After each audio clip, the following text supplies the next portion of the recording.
เดี๋ยวใส่โอรมันองค์ที่สองเนาะ ใส่โอรมัน ตัวสาง เพราะว่าพวกเฮานี่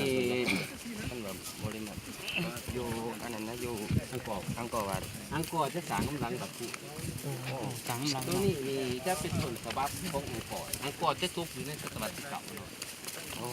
จนมันพวกเขาเนี่ย เรื่องใคร นี่เพราะว่า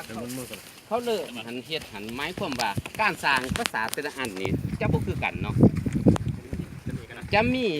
อยู่ในศตวรรษที่7เดี๋ยวอยู่ในศตวรรษที่11 12ก่อนอังกอร์วัดเดี๋ยวก็หลังอังกอร์วัดแม่นเพราะว่ามันเป็นกษัตริย์ความหมายกับกษัตริย์ตระกูลเดียวกัน ถึงถามว่าเขาใหญ่อยู่วัดผู้เฮานี่ไปตั้งนครหลวงใหม่อยู่ที่อังกอร์วัดเขาก็ยังบ่ลืมหากเอาได้อูกำเนิดของเขาน่ะเขาก็ยังได้ทรงพระราชทรัพย์มาสร้างต่อไปคือ อันรูปแบบการสร้างเนี่ยมันเป็นเอกลักษณ์เฉพาะหรอวะ ของเศร้าของยินจะได้ แม่ แม่นมันจะเป็นยุคเพิ่นจะเอื่นว่ามันจะเป็นลายเพิ่นจะเบิ่งการแกะสลักอีกการแกะสลักอยู่ใน